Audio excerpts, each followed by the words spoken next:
उद्देश्य, जिस उद्देश्य से आज हम लोग सब यहाँ पर एकत्रित हैं, ये इस उद्देश्य की जानकारी सही है। और वो संकल्प जो अभी सभी लोगों ने दोहराया है कि बिहार की 40 में 40 सीट तभी पूरी होगी जब बेगूसराय लोकसभा की सीट को भी हम लोग अधिक से अधिक मतों से जिताएं। और इस वक्त इस संकल्प के अलावा कोई हमारे साथी अभी बोल रहे थे कि कोई विकल्प नहीं। अगर जब भी जीवन में आपके सामने में विकल्प होता है तो आपके संकल्प को कंट्रोल करता है। तो आप सिर्फ एक संकल्प के साथ चलें, आदरणीय नरेंद्र मोदी जी के हाथ को मजबूत करना है। ये हमारे इस राष्ट्र को और मजबूत करना है और विश्व में अग्रणी राष्ट्रों की श्रेणी में इसे ले जाना है। इस उद्देश्य के साथ हम लोग यहाँ पे इस चुनाव को उसी दृष्टिकोण से हम सामूहिक पे आते हैं। बहुत सारे साथियों की एक भ्रम है, एक संशय है सामूहिक के फूल के बारे में। मैं गिरिराज जी से, मैं राजनीति में पहली बार आया, सब लोग जानते हैं। आप लोगों के आशीर्वाद से मुझे सदन में भेजा गया और तब से लगातार गिरिराज जी के साथ मुझे काम करने का मौका भी मिला। हम अगर दल से जब हमारा गठबंधन टूटा भी तब भी इनसे हम लगातार विकास के मुद्दों में फिर एक मत रहे और संकल्पित होकर कार्य करते। जब सामों के फूल की बात यहाँ पे शुरू हुई और उस कार्यक्रम में मैं भी था, जब पहली बार यहाँ पे एक समारोह हुआ था, मैं सर्वेश जी भी और कई तरह की बातें उस समारोह में भी भ्रम फैलाने की कोशिश की गई। तब भी मैं जानता था कि उस पुल की रूपरेखा तैयार करने में आदरणीय गिरिराज जी ने कोई भी अपनी तरफ से कोई कसर नहीं छोड़ी। हमारी इनसे बातचीत लगातार होती रही और जब जब भ्रम की स्थिति आई मैंने यहाँ के लोगों को निश्चित रूप से बताया कि आप किसी प्रकार के भ्रम में ना रहें। हमारे आदरणीय सांसद, हमारे मंत्री सक्षम है और इसको बहुत तेजी से आगे दे रहे हैं। आज उस पुल की स्थिति ये है कि इनके प्रयास की बदौलत आज वो पुल, जैसा कि स्वदेश जी ने कहा, वो शिलान्यास भी गिरिराज जी करेंगे और उसका उद्घाटन भी करेंगे। और दैनिक रूप से उस पुल की क्या स्थिति है, अभी उसकी क्या चल रही है, इसका ये लगातार परीक्षण करते रहते हैं। आज सुबह ही पुनः बातचीत पीडी से इसकी स्थिति क्या है, तो अभी पीडी ने जो बताया कि अब मात्र 20-25 दिनों में और अधिकतम 1 महीने में भूमि अधिग्रहण के कार्य को समाप्त कर दिया गया और उसके बाद डीपीआर की प्रक्रिया शुरू हुई।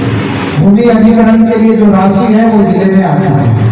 ये जानकारी मुझे अभी पुष्ट स्रोत से नहीं मिली है, लेकिन जानकारी लगभग ये पुष्ट है कि अधिग्रहण की राशि जिला में आ चुकी है। 20-25 दिनों में अधिग्रहण की प्रक्रिया को समाप्त कर दिया जाएगा और उसके बाद डीपीआर की प्रक्रिया शुरू होगी। उसमें लगभग 2 महीने का समय लगेगा और डीपीआर के बाद इसका टेंडर होगा और जब टेंडर हो जाएगा तो इसका शिलान्यास आदरणीय मंत्री जी करेंगे। तो हम सभी लोग बड़ी खुशी की बात है और बेगूसराय जिले के लिए और बेगूसराय संसदीय क्षेत्र के लिए एक अतिरिक्त गौरव की भी बात है। बहुत कम लोग होते हैं, 543 सांसद चुने जाएंगे। हमारे लिए गौरव की बात है कि हम सिर्फ सांसद ही नहीं, हम एक मंत्री भी चुन रहे हैं। तो ये हमारे लिए अतिरिक्त गौरव की बात है और इस गौरव को कैसे हम और उच्चतम शिखर पे ले जाएंगे, ये हमारी जिम्मेदारी है। सामों में जितने मतों से आपने गिरिराज जी को पिछले चुनाव में जिताया था यहाँ पे, मैं तो कहूँगा कि सामों की जनता जिस प्रकार से सामो पुल के लिए 100% एक मत है, मेरी इच्छा है और आप सभी लोगों की भी यही इच्छा होनी चाहिए कि सामों का 100% मत उस पुल के उद्देश्य से और आपका ये लक्ष्य निश्चित रूप से पूरा होगा। किसी प्रकार का कोई भ्रम में, आप किसी प्रकार के भ्रम में लोग आपको आने भ्रमित करने के लिए आएंगे और उसमें अपना भ्रमित होगा। दूसरी बात, बहुत सारे लोग कहते हैं उस स्थान विशेष में जन्म ले लेने से वो वहां का नहीं हो जाता। आप जिस मिट्टी में अपने पसीने से जिस मिट्टी को सींचते हैं जहाँ पे आप अपना खून लगाते हैं, जहाँ पे आप मेहनत करते हैं, वही आपकी असली जन्मभूमि होती है। माननीय गिरिराज जी ने बेगूसराय के विकास के लिए लगातार प्रयास किए। आज सब जानते हैं आप लोग कि 50,000 करोड़ से अधिक की राशि केंद्र की योजना की राशि मैं बता, ये बेगूसराय में इतने से अधिक की राशि का कार्य बेगूसराय में अभी हो रहा। और साथ ही साथ हम सबके नेता, हमारे नेता माननीय नीतीश कुमार जी ने जिस तरीके से 2005 से एनडीए के नेता के रूप में बिहार के विकास के लिए कार्य किया, वो किसी के लिए बताने की जरूरत नहीं। हर क्षेत्र में जैसे चाहे सबसे पहले 2005 में जब बिहार का नाम काफी बदनाम हुआ करता था, लोग बिहार के नाम से यहाँ पे आने से लोग करते थे बाहर के लोग, तो सबसे पहले 2005 में आकर उन्होंने यहाँ की शासन प्रणाली को, यहाँ की विधि व्यवस्था को दुरुस्त और एक ऐसी वातावरण तैयार। आज गांव में लगभग 23 घंटे की बिजली है, शहरों में फिर भी 1 आध घंटा कम होता है, लेकिन ग्रामीण क्षेत्रों में बिजली की समस्या को लगभग समाप्त कर। शिक्षा के क्षेत्र में लगातार माननीय नीतीश कुमार जी ने जिस तरीके से हर जाति वर्ग के बच्चों को जोड़ने का प्रयास किया, उसका है हमारे जुगल भाई ने बताया कि अब ड्रॉप आउट रेट जो लोग स्कूल जाते थे और बीच में पढ़ाई छोड़ देते थे, वो आधे प्रतिशत से भी कम का ड्रॉप आउट रेट लग गया। लोग अपनी शिक्षा को पूरी तरह से मुकम्मल करते हैं और इसके लिए साइकिल की योजना हो, पोशाक की योजना हो और तमाम तरह की सुविधाएं वो देने का कार्य किया और धरातल पर उसको उतारने का काम किया। मैं भी जब आपके बीच से आपने चुन के जब मुझे यहाँ भेजा और मैंने अपने पहले ही सत्र से लगातार जब भी मुझे मौका मिला तो मैंने सामो में उच्चतर शिक्षा के लिए डिग्री कॉलेज की मांग मैंने सरकार से लगातार और क्योंकि सरकार की एक नीतिगत अभी व्यवस्था है कि प्रखंड स्तर पर ही डिग्री कॉलेज की स्थापना हो सकती है। उन प्रखंडों को, उन अनुमंडलों को, अनुमंडल के स्तर पर अभी डिग्री कॉलेज को बनाने का नियम है और उन अनुमंडलों को प्राथमिकता दी जा रही है जिनमें एक भी डिग्री कॉलेज नहीं। हमने सामो को विशेष स्थिति बनाया। मैंने माननीय मुख्यमंत्री से व्यक्तिगत रूप से मिले और सदन के माध्यम से मैंने कहा कि सामो एक विशेष परिस्थिति है। सामो की भौगोलिक स्थिति देख लीजिए, जो अनुमंडल के मुख्यालय से 80 किलोमीटर की दूरी पर है, लगभग चारों तरफ से घिरा हुआ एक तरफ गंगा है, एक तरफ भरवार है, बीच में ये टापूनुमा जगह है और यहाँ के बच्चों को उच्चतर शिक्षा प्राप्त करना बड़ा मुश्किल है और जो सरकार का लक्ष्य है सभी को उच्चतर शिक्षा देना, उस लक्ष्य में ये बाधा है। तो विशेष परिस्थिति में सामो में डिग्री कॉलेज की स्थापना की जाए और मुझे सकारात्मक जवाब माननीय मुख्यमंत्री जी से भी मिला। उन्होंने अपनी जो स्वस्थ शिक्षा मंत्री जय चौधरी उन्होंने इंगित किया उसको कि देख लीजिए आप ही के मनिहानी का आपका ससुराल भी है मनिहानी, तो आप इसको जरा सा देखिए और इसको कराइए। तो हम लगातार लगे। सड़क की क्या स्थिति, लोग कहते हैं आज आपको जानकर खुशी होगी। सबसे पहले जो NH 80 से ये सूरजगढ़ा होते हुए बिंटोली और भरतपुरवा बंसवाड़ा है, इसका भी अब चौड़ीकरण, वाइडनिंग और चौड़ीकरण का और स्पेसिफिक का कार्य उसका सर्वे चल रहा है। ये लगभग 12.5 किलोमीटर का पथ, ये भी स्वीकृति इसकी होगी। आपका अभी जगतपुर के साथियों ने कहा इसमें 2 करोड़ 68 लाख की राशि स्वीकृत हो चुकी है।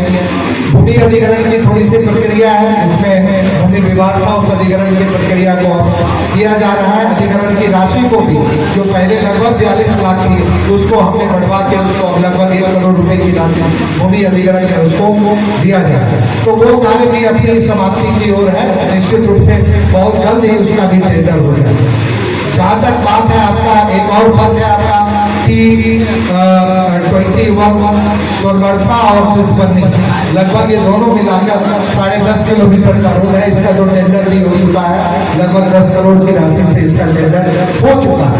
बहुत जल्दी वो टेंडर खुलेगा, मुझे लगता है चुनाव के बाद वो टेंडर खुलेगा और उस कार्य को भी आरम्भ कर दिया जाएगा। उसी तरीके से जो और पुल है यहाँ कुल्हा गैस गोदाम से कुल्हा के पास 2 हाई लेवल आरसीसी ब्रिज है, वो भी लगभग 4 करोड़ की लागत से है, उसका शिलान्यास हम लोग को करना था। हमने कहा कि संवेदक को अभी शिलान्यास, क्योंकि आचार संहिता हम लोग नहीं करेंगे, आप कार्यालय करें, चाहे तो आप कार्यालय करें। तो ये सारे कार्य आपने देखा है कि विकास के मामले में आपके यहाँ अभी लगभग 8 करोड़ की लागत से सामुदायिक स्वास्थ्य केंद्र बनता, और इन तमाम योजनाओं की जानकारी और इन तमाम योजनाओं, इन विकास के जितनी भी योजनाएं, सबका समन्वय मैंने हमेशा आदरणीय सांसद महोदय से किया, और इनके मार्गदर्शन में, इनके नेतृत्व में, इनके सहयोग से इन सभी योजनाओं को धरातल पर लाने का काम हम लोगों ने किया। तो विकास के मामले में किसी प्रकार का कोई राजनीति, किसी प्रकार का कोई दुराग्रह न सांसद महोदय के मन में रहा है, हमारे मन में, प्रदेश जी के मन में। हम लोग सब विकास के प्रति जागरूक रहने वाले होंगे। हम लोग राजनीति, सिर्फ राजनीति करने के लिए समाज के बीच में नहीं आए, उसका लिए हमारे मन में भी संतोष होगा। तो मुझे इस बात का निश्चित रूप से संतोष है कि अपने 3.5 साल के कार्यकाल में हमने काम करने में कोई कोताही नहीं की, और मटियानी विधानसभा का ऐसा कोई भी क्षेत्र नहीं है जहाँ पे एक भी सड़क निर्माण के कार्य को हमने छोड़ा। शिक्षा के क्षेत्र में तमाम स्कूल, बहुत सारे स्कूल का मैं विवरण दूंगा, तो बहुत सारे स्कूल के बिल्डिंग बन के तैयार हो गए, बहुत सारे इसमें से टेंडर हुआ, तो ये सारे कार्य हो रहे हैं। और ये सारे कार्य कभी, ये एक सिस्टम है हमारा, जिसमें आपके पंचायत लेवल से लेके सांसद स्तर के तक के लोग जब एक समन्वय के साथ कार्य करते हैं, जब एक नियत के साथ कार्य करते हैं, तो विकास के कार्य को रफ्तार आता है। और हम लोगों के लिए, पूरे तमाम इस लोकसभा क्षेत्र के लोगों के लिए ये सौभाग्य की बात है कि अभी हमारे सांसद ऐसे हैं, हम विधायक हैं, हमारे जितने प्रतिनिधि हैं, सब विकास के प्रति जागरूक लोग हैं और सिर्फ विकास की बात सोचते हैं, और माननीय सांसद महोदय का सभी स्तर पे लगातार सहयोग मिलते रहता है।